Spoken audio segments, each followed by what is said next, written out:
You are listening to stories at Chubby Orange Audio. Wish you an enjoyable listening experience. My name is Vivian Kane, 18 years old, just returned from a small town in the South to Kane Corporation, the renowned real estate conglomerate in Ming Harbor City. It sounds glamorous, but in reality, I'm nothing more than an unwelcome guest. The day I stood at the gates of the Kane family mansion with my suitcase, it was drizzling, small but persistent raindrops, as if trying to wash away all the dust from my journey. The butler who opened the door glanced at me like I was a stranger. "Miss Vivian," he said. "Master Kane and Madam are dining. Please come in." His voice was as flat as stale water. I stepped into the dining room, which was as spacious as a ballroom. At the long table, Derek Kane, my half-brother, was leafing through documents with a composed demeanor, though his eyes revealed a hint of coldness when they briefly met mine. Beside him, Grace Tang, the adopted daughter my mother treats like her own flesh and blood, was ladling soup for my mother. Her voice was sweet as honey. "I made this dish especially for you, Mother. It's nutritious and low in fat." My mother, well, she is my biological mother. But when I left that poor township to return here, I realized I hadn't been her only child for a long time. She looked at me, her lips curving into a faint smile, like someone being polite to an old acquaintance. "Tired from the journey, Vivian?" she asked. I just nodded. My father was different. He looked up, his eyes appraising me from head to toe, like he was evaluating an antique that was no longer intact. "Now that you're back, you should adapt to the Kane family's ways. Don't let past matters affect our family's reputation." The past he referred to was the 10 years I spent living with my mother in that township, attending a village school without enjoying a single penny of the family fortune. Father never let things settle for long. I had barely sat down when Grace tilted her head with a smile, though her eyes sparkled with mischief. "Sister Vivian, you're probably not used to Western cuisine, right? Here we have appetizers, main courses, and desserts every day." "Oh, I forgot, in the township, you probably only had rice and broth." It sounded gentle, but it was like a slap across the face at the dinner table.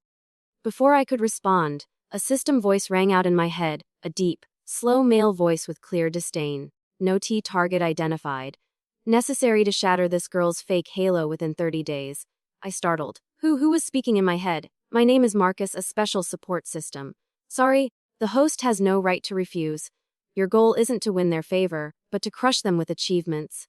"What achievements?" "First mission. Top the International Academy entrance exam in the next 3 months." I nearly laughed out loud.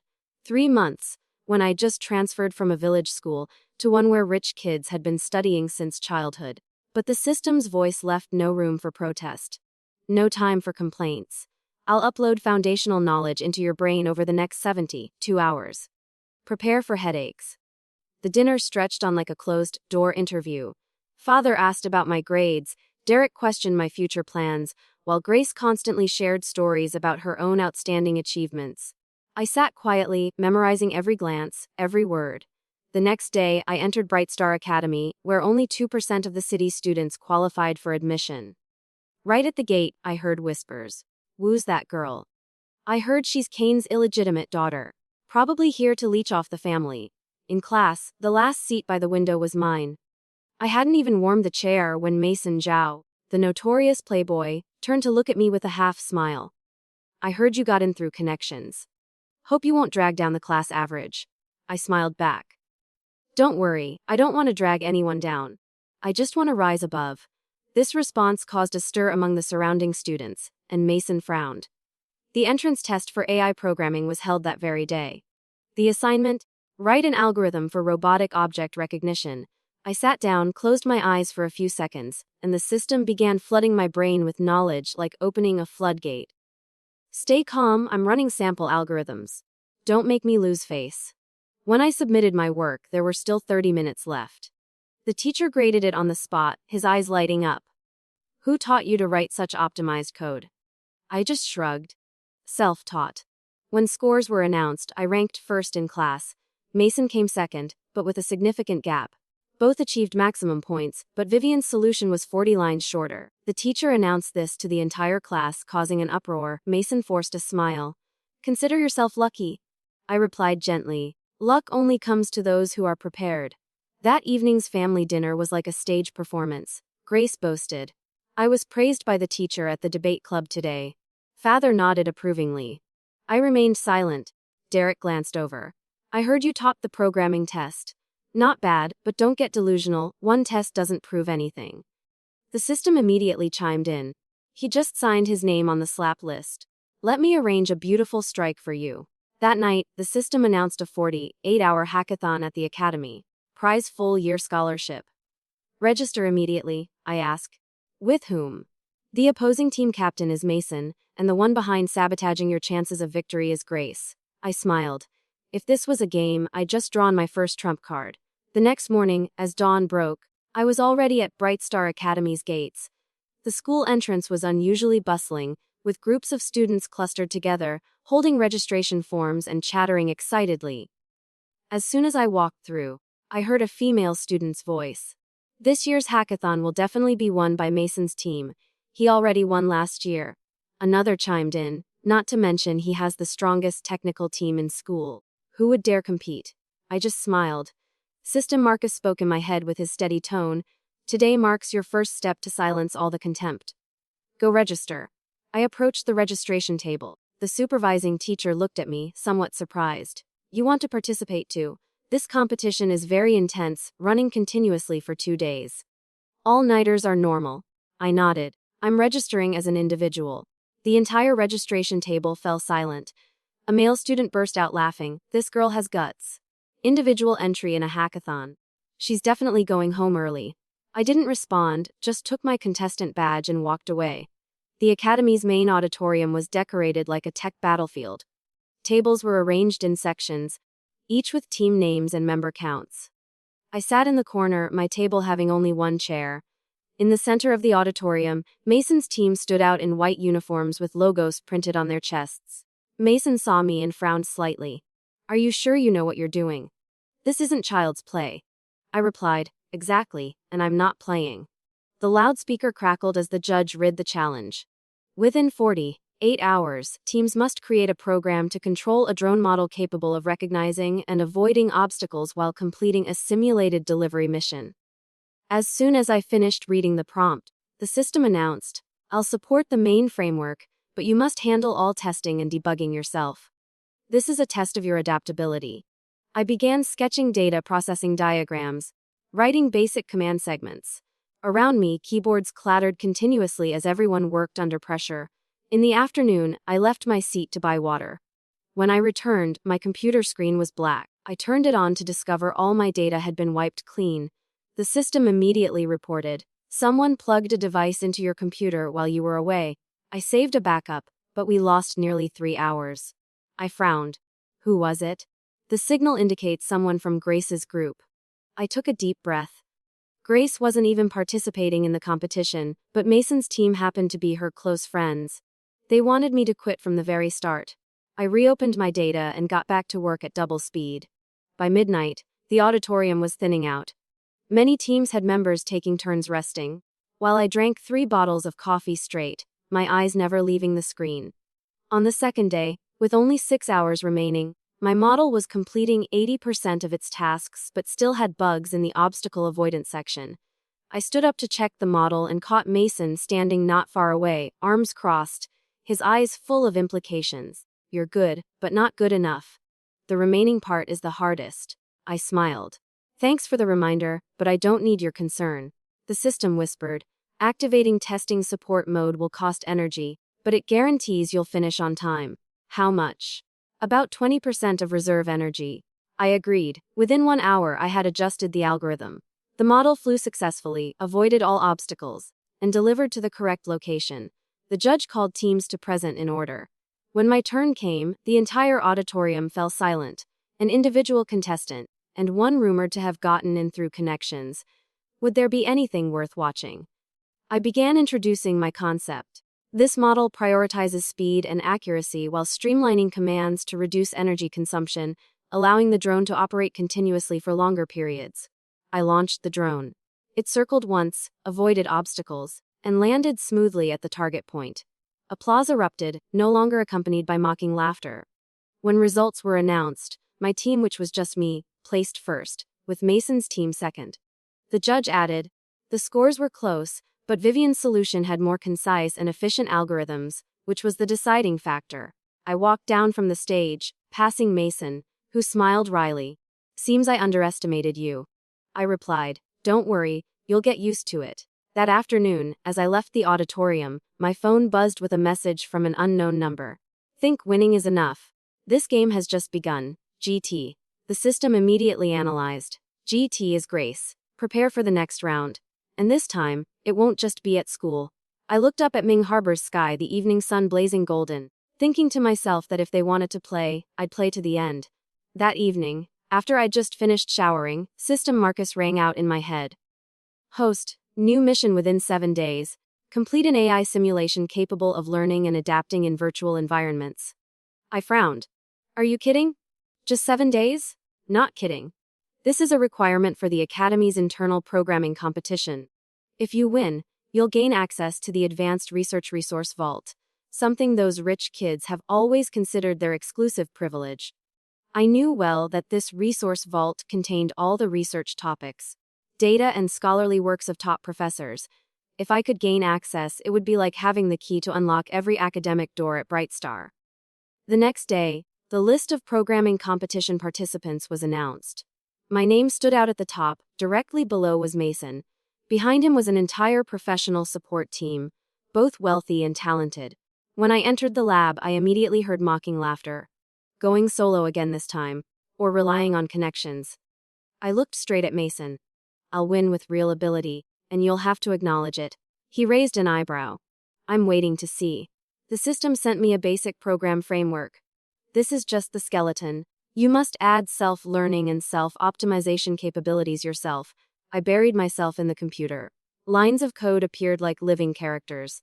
On the second day, I encountered a major problem. The program couldn't process complex environmental data, leading to high error rates. The system said, "Need a better pattern recognition algorithm. I can suggest.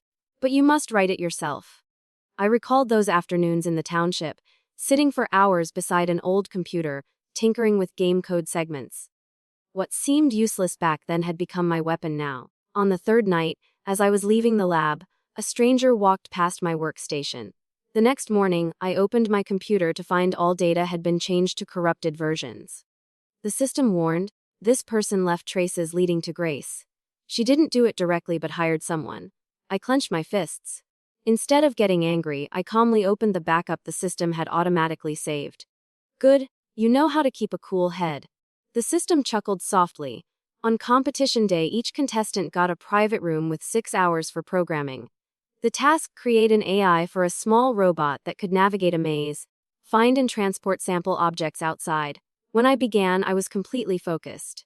Each line of code appeared clearly like a map in my mind. 3 hours passed, my robot had completed 70% of the maze. 4 hours in, it found the sample object and began moving toward the exit. Suddenly, Mason's robot in the next room made celebratory sounds. He'd reached the finish line first. All 3 judges turned their attention. One judge whispered, "Maybe Mason wins again this time." I didn't care. 5.5 hours in, my robot exited the maze, but finished nearly 10 minutes after Mason. I thought I'd lost. During scoring, the judges tested the robot's adaptability in new conditions. The maze was immediately changed. Mason's robot stood still, unable to adapt. But my robot automatically analyzed the new path, found the sample object, and escaped in even less time than the first attempt. The head judge announced, "The winner is Vivian. Her programming shows adaptability, self-optimizing pathfinding, and handling unpredictable situations. This is true artificial intelligence." Whispers spread throughout the auditorium. Mason clenched his fists, his face darkening. As I left the auditorium, Mason blocked the door. "So you won." "So what? It's just a small competition." I replied, "For me, every victory is a step toward burying all the contempt. You just stay there and watch." The system laughed. "Beautiful. That's the second slap. More opportunities ahead." That night, I received an email from the administration. "Congratulations on your outstanding achievement. You're invited to join the Academy's special research group." The first project, financial analysis using artificial intelligence applications at Kane Corporation headquarters. The system immediately said, "Prepare yourself mentally. This isn't just research. This is a new battlefield where your family will try to corner you." I smiled slightly. If they wanted to fight, I wouldn't refuse. On my first day joining the special research group, System Marcus warned me as soon as I woke up. Today you'll set foot in Kane Corporation territory. Be careful, not everyone wants you to exist there. I looked at the formal uniform I prepared the night before and smiled softly. Well then, let's see how they'll treat me. Kane Corporation's headquarters towered in the center of Ming Harbor, its glass facade reflecting the brilliant morning sunlight.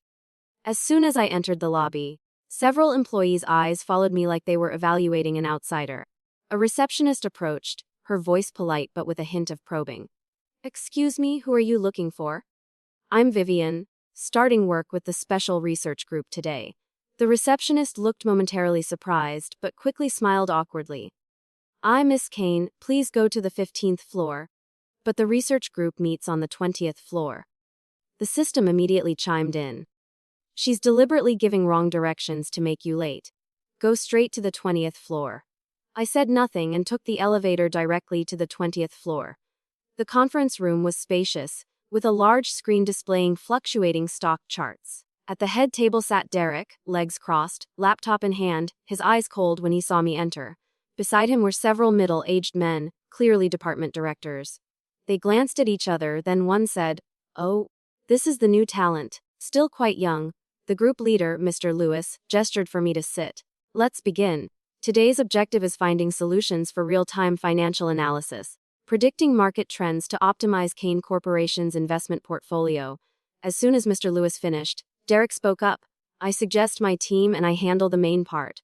Vivian just arrived, isn't familiar with the work yet. She can assist with some simple tasks." I smiled without responding.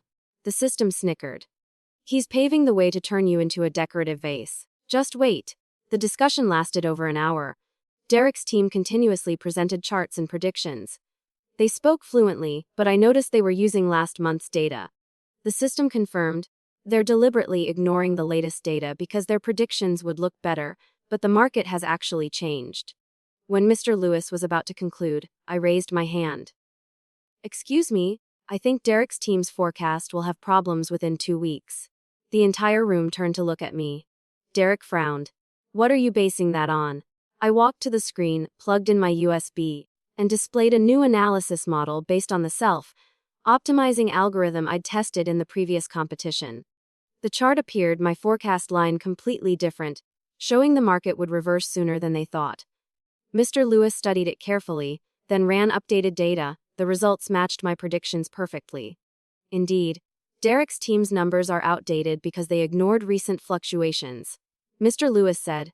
Derek maintained a calm expression, but his fingers drummed continuously on the table. Another director chuckled. "Seems the new talent isn't bad either." When the meeting ended, I packed my things. Derek blocked the door. "Don't think one lucky break means you can stay here long. This isn't a place for you to test yourself." I replied gently, "You're right. This is a place for capable people to survive. I'll prove I'm one of them." The system laughed with delight. This slap was gentle but painful. He'll feel it gradually. That afternoon, Mr. Lewis called me aside. "Vivian, management has decided to assign you a small project analyzing the South Ming district market. Deadline: 1 week.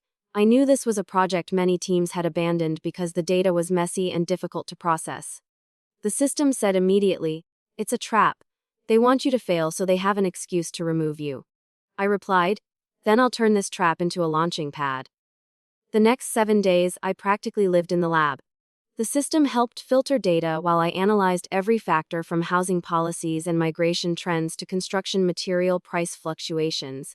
I even went to South Ming District for field research, talking with residents and recording every small detail. In the end, my report was over 80 pages long and submitted to management.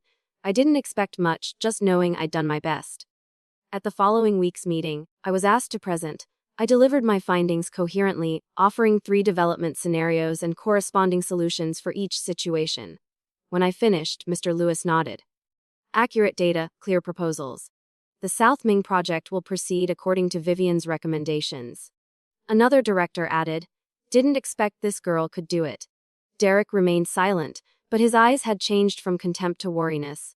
That night, the system announced the next mission: participate in the city swimming championship and achieve national athlete standards. This is a requirement to unlock outdoor drone control skills, an important part of the major mission. I burst out laughing. From boardrooms to swimming pools, you really know how to challenge me. No challenges, no opportunities to slap them down. The system replied mockingly. I looked in the mirror, my eyes determined. If they thought I only knew how to sit in front of computers, I'd show them I could win in water too. That evening, after dinner, as I prepared to go to the pool for training according to my new mission, Mother called me to the living room. Her voice was gentle, but something made me cautious. Vivian, your father is waiting in his study. Father's study was spacious, warmly lit but not creating a warm feeling. On the desk lay a stack of documents, and beside them Derek sat with a composed expression, as if he knew I'd be dissected today. My father crossed his arms. Vivian, you did quite well on the South Ming project, but there's a bigger project, the North River project. We want you to be the nominal head, then hand operational control to Derek. What do you think? It sounded like they trusted me, but actually they wanted me to take the liability while the benefits went to him. I smiled. If it's a major project, why don't I get operational control? Isn't this supposed to be my training opportunity? Derek interjected. You don't have enough experience. Being the nominal head is already an honor. System Marcus immediately snickered in my head. Honor my foot. This is called sending a fat sheep to wolves. I was silent for a few seconds, then asked, what if this project fails? My father was blunt. The nominal head bears legal and shareholder responsibility. I shrugged. Then I'm sorry. I'm not ready for that honor. You should think about the family's collective interests, not be selfish like this. I replied calmly. Collective interests can't be built on sacrificing one person, unless it's voluntary. I'm not volunteering. Derek smiled mockingly. Think you have a choice? The system whispered. Stay calm. This situation requires a clever counterattack. You can't give them reason to remove you from the company. I leaned back in my chair, looking straight at Father. If you want my help, I can participate in the project as co-director. Otherwise, I decline. The study's atmosphere grew thick. Father stared at me for a long moment, finally waving his hand. Go outside. We'll discuss this later. At dinner that night, Grace pretended concern. Sister Vivian, I heard you were assigned the North River project. Congratulations. Being the nominal head of such a major project is many people's dream. I replied lightly. You should congratulate Derek instead. The project will be under his direction. Grace feigned surprise. So you declined. Why give up such a good opportunity? I looked straight into her eyes. Because I don't want to be nominal head of things I can't decide. That's not an opportunity, it's a trap. The entire dinner table was silent for several seconds. My mother tried to smooth things over. Enough, let's eat. Leave company matters to the men. I smiled coldly. The system dropped a line. That line's as old as dirt. But don't worry, you'll flip this board. 2 days later, I received notice from HR, due to personnel allocation. You'll be temporarily transferred to the Public Relations Department to assist Grace. I immediately understood this was their way of suppressing me, from the special research group down to decorative work in PR, under my adopted sister's authority. That night, sitting in my room, the system asked, "Want me to help you reverse this decision?" I shook my head. No need. Let them think I've been pushed down. I'll use this very department to counterattack. The PR department was preparing for an event to introduce Kane Corporation's new project. Grace was the leader, naturally displeased by my appearance. You just need to handle documentation. Don't interfere with the script, she said with her sweet smile. I nodded but secretly prepared an improved script, inserting numbers and images I'd gathered from my old research group. Right at the rehearsal, management unexpectedly showed up. Grace began presenting, but when she reached market data, a director interrupted. These numbers are outdated. Who prepared this? Grace froze. I stepped forward. Excuse me, I'd like to supplement with updated material. This is current data with comparative charts that better illustrate the project's potential. I presented concisely, clear images with deep analysis. When I finished, the director nodded. This version is much better. Who prepared it? I smiled. I prepared it to support Grace. Grace bit her lip, smiling stiffly. The official event took place, and I was asked to stand on stage with the PR team to receive thanks from leadership under camera flashes. I saw the displeased looks from Father and Derek, but the audience and media only cared about the information I just provided. After the event, an investor approached to shake my hand. Very insightful analysis. We'll consider additional investment. The system laughed. You just turned the PR department into a stage to prove your worth. 1 arrow, 2 targets. As I left the venue, my phone buzzed with a system message. Sports mission officially begins. City Swimming Championship registration is now open. 3 weeks until competition. You must achieve national athlete standards. I looked down at the high heels I was wearing and chuckled. From boardrooms to swimming pools, let's see who sinks and who swims. 3 days after Kane Corporation's event, I officially began swimming training to participate in the city championship. System Marcus opened with a mocking comment. Do you know how to swim? Won regional championships in middle school. I replied. Good news, you won't drown. Bad news. Regional and city level differ like a village pond versus the open sea.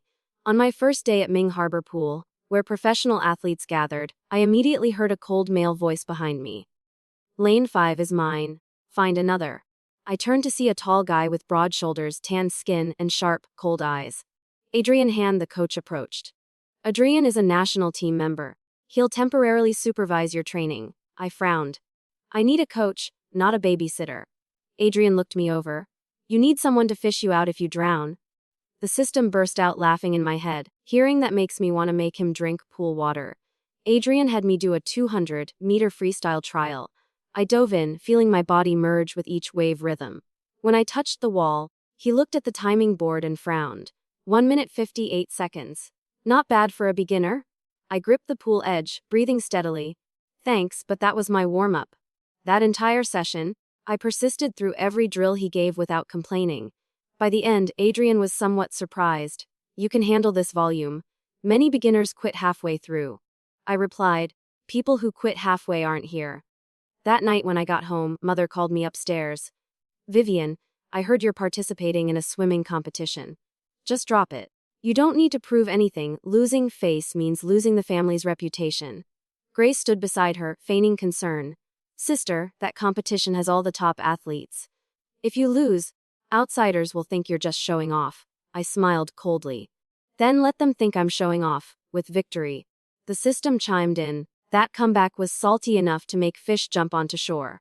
The following days, Adrian intensified training, 2 km swimming in the morning, weight training in the afternoon, technique work at night.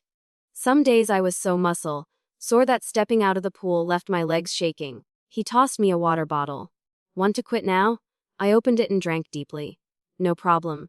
Double tomorrow's training if you want.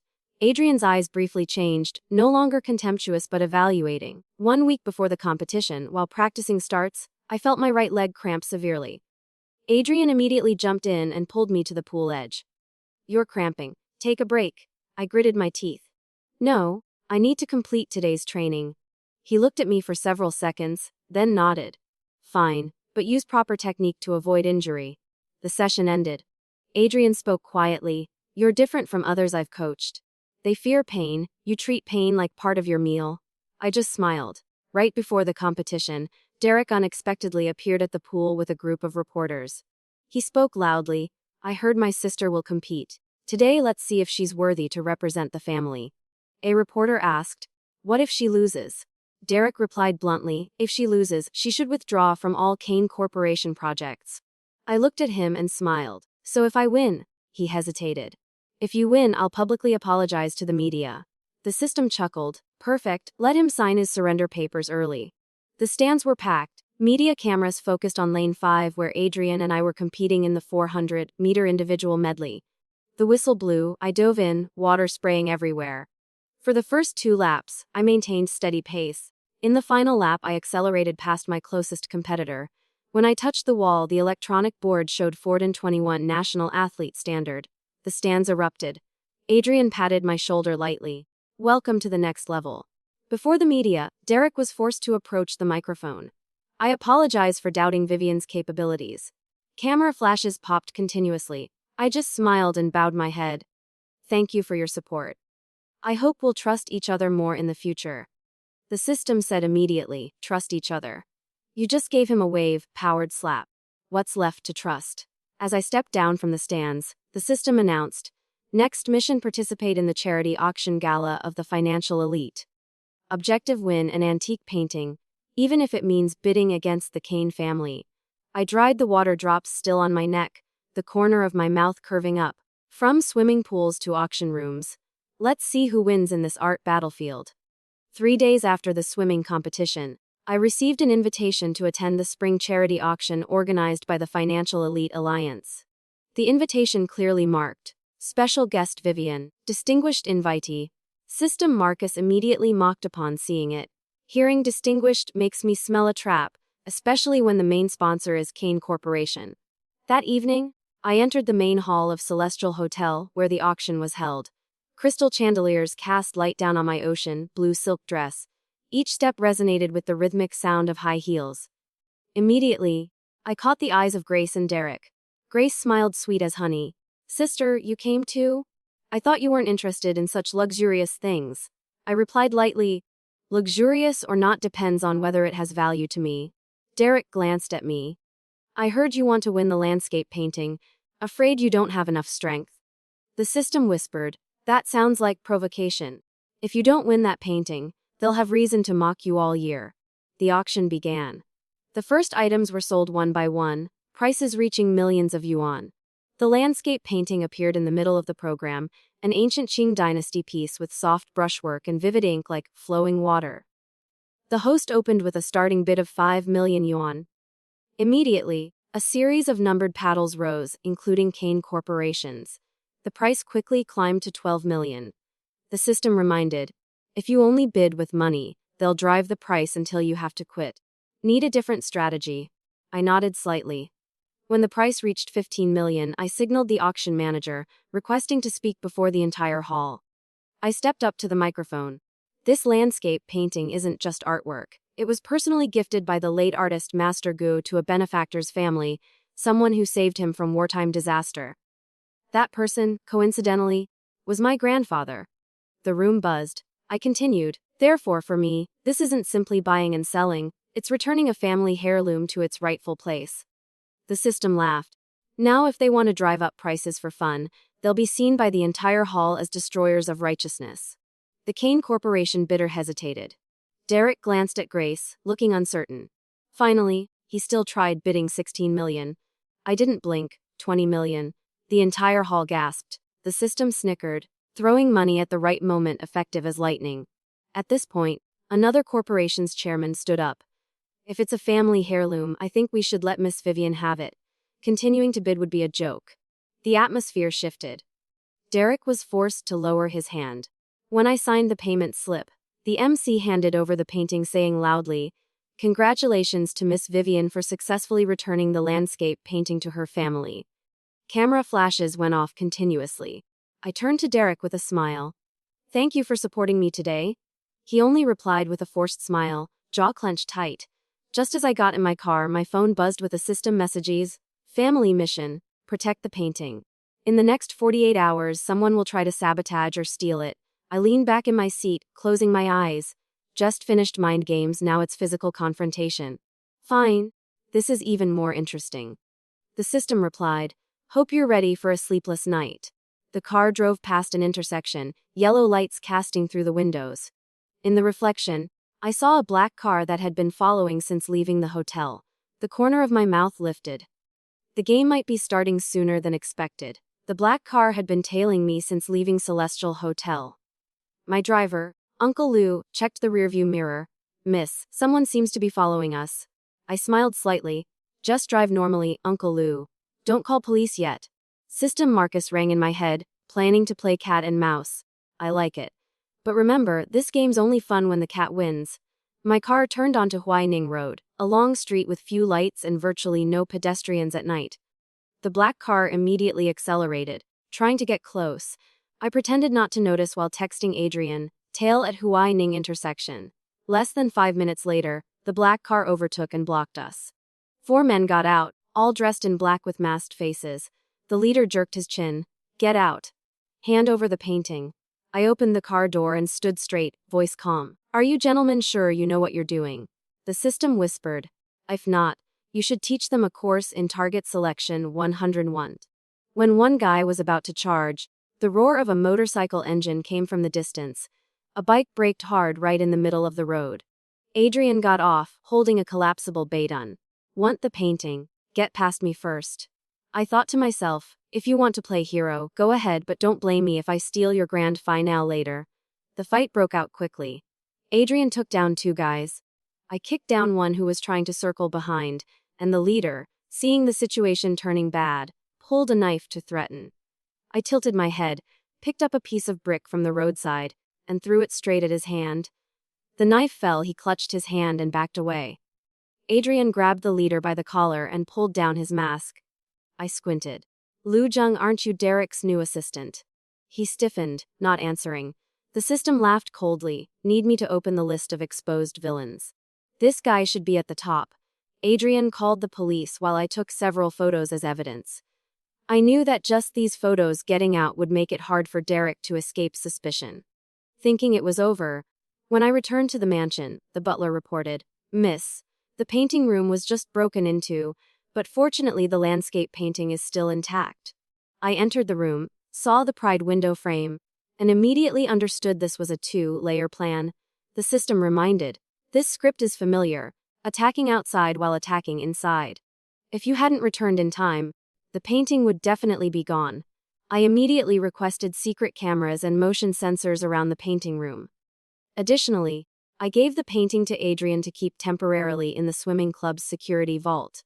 "My place is safer," he said simply. That night I pretended to sleep but actually sat in the living room with lights off, waiting for the next intruder. Around 1 a.m., the sensor alarm went off. Through the side door, a figure slipped in, heading straight for the painting room. I turned on the lights. It was Grace. "Grace? Can't sleep or trying out burglary?" I asked coldly. She pretended to tremble. "I just wanted to check if the painting was safe." I held up my phone, showing her the secret camera footage of her using keys to open the painting room door. Checking by unlocking doors at midnight. Grace stiffened, then huffed and left. The system laughed until my ears rang. 2 strikes in one night. I'm starting to suspect you were born to play this game. The next morning, the system sent a new notification. Mission Upgrade Academy Sports and Culture Festival. Objective: win first place in the debate category, defeating opponents from your former fiancé's academy. I rested my chin and smiled. From swimming auctions protecting paintings now to debate. Fine. This time let's see who I embarrass in front of the whole school. A week after the auction and ambush incidents, Bright Star Academy was bustling with preparations for the Sports and Culture Festival, the year's biggest event. This year added a new category: Inter-Academy Debate. The organizing committee's topic was the limits of kinness. System Marcus laughed upon hearing. With this topic, if you speak, it'll become the limits of face slapping. What's worth mentioning is that my direct opponent, the Beijing Academy debate team, had David Shen as captain, my former fiancé who once told friends straight to their faces that I only knew how to rely on family status and had no real abilities. On competition day, the Academy Stadium was packed. Teams gathered in the waiting area. David approached, arms crossed. "Vivian, hope you won't waste my time this round." I smiled. "Don't worry. I'll make you remember today's debate for the rest of your life." The system chimed in. "Smells strongly of revenge. I like it." When the referee called our names, I walked onto stage with 2 teammates. The opposing team chose to argue that kindness always has limits, while I argued for kindness is unlimited power when properly placed. David opened with a solemn tone, presenting numerous examples of people taken advantage of because of kindness. The audience nodded. My turn came. I stepped forward, not looking at the audience first but straight at him. Some say kindness gets trampled by others, but that's when kindness is misplaced. Just like giving an umbrella to someone who only wants to tear it instead of seeking shelter. The audience laughed. In the debate section, David tried cornering me with, "If kindness is unlimited, how would you treat someone who betrayed you?" I answered immediately, "My kindness isn't for traitors, but I'd thank them because thanks to them, I learned the power of closing doors." Applause erupted. The system whistled, a clean counterattack. He's probably hot enough to want to come down from stage. For my closing argument, I used metaphor. Kinness is like a river. It can nourish an entire field or wash everything away, depending on who controls the flow. What matters isn't its limits but the wisdom of whoever holds the water source. The audience rose in unison, applauding. The judges gave our team absolute scores, declaring victory. Leaving the stage, I passed David and said just loud enough for him to hear, "Can you still say I rely on family status now?" He stayed silent, eyes darkening. The system laughed heartily. A strike before thousands plus national livestream. Let's call this a victory that echoes 1,000 miles with one thrust. That night, just as I got home, the system sent a new notification. Level 4 mission. Attend the Liu family birthday party where the new heir will be announced. Warning, the main villain of this round will appear. I sat down, sipping tea. The Liu family heir sounds like a major player. Fine. Open the door. The system replied, "Hope you remember from here on, every move could determine the entire game's outcome." Minutes later, I received a hand-delivered envelope. The envelope simply read, "If you want to know who really stands behind everything, come to the Liu family party. Signed, someone who owes you a debt." I squinted and smiled. This party should be more interesting than I thought. That night, Beijing's sky was filled with lights, luxurious as a glittering chessboard. The Liu family mansion blazed with light, luxury cars lined up at the gate like a winding dragon. I stepped out of Adrian's car wearing a jade-colored silk dress, shoulders casually bare, each footstep ringing like drumbeats on the hearts of those waiting to see me fail. System Marcus laughed cunningly. "You're not just here to drink wine and eat cake, right?" I thought silently. "No, I'm here to position my pieces."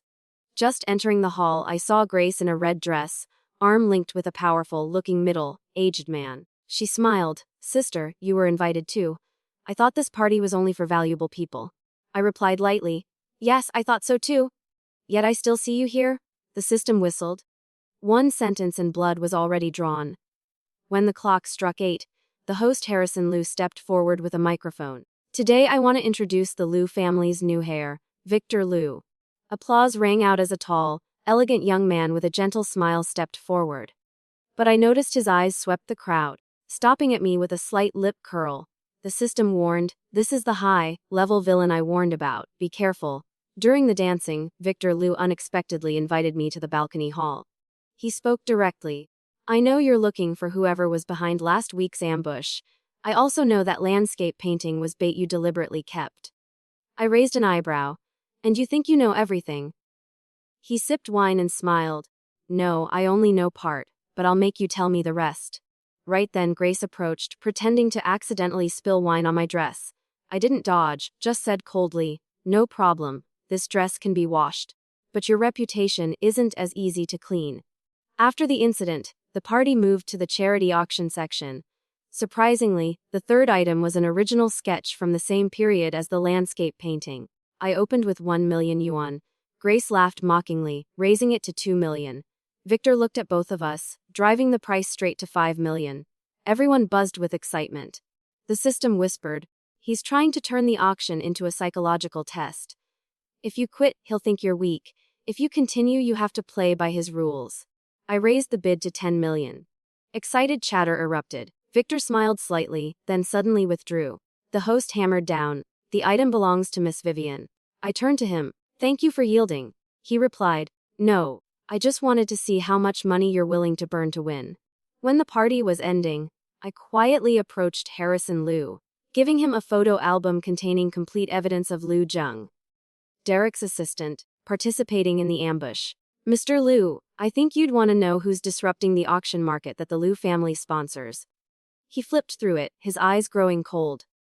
Grace, standing not far away, suddenly paled. The system cheered, face slapping right in the party hall, classic style.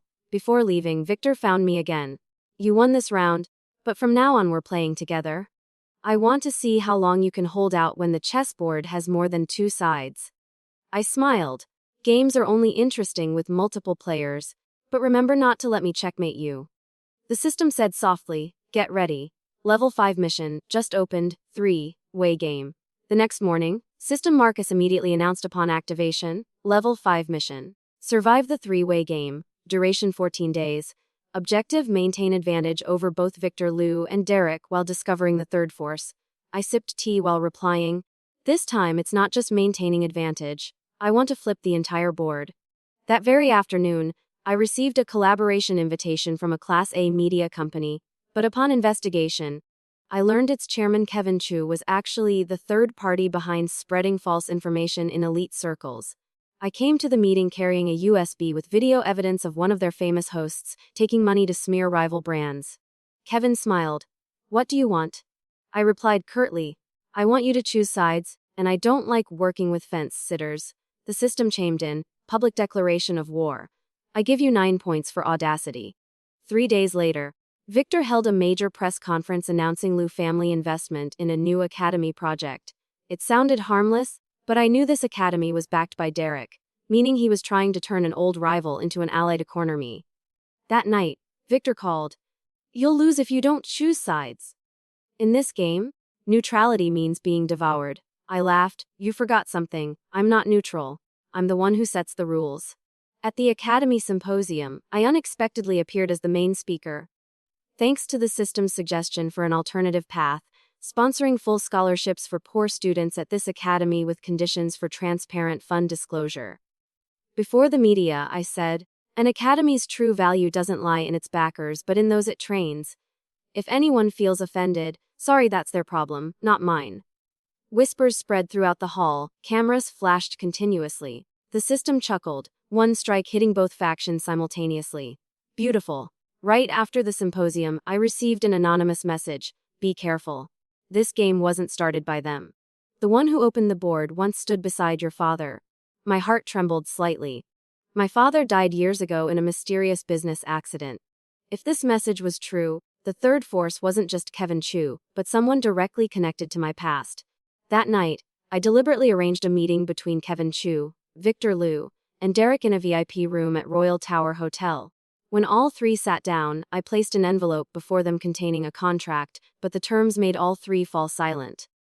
"Gentlemen want to play, but from now on everyone's at the same table and I'll be dealing the cards." Kevin squinted. "Think you can control all three of us?" I smiled. "No. I just need to make you suspect each other long enough for me to get one step ahead." Just as I left the hotel, the system suddenly sent an emergency signal. "Mission expanded, preserve life in the next 48 hours. Someone has put a price on your head." I stopped, looking at the traffic flowing below, lights reflecting on my face. So the three-way game was about to become a life or death game. The system notification kept repeating, "Warning, someone has posted a 20 million yuan bounty on the host's life. Effective time 48 hours.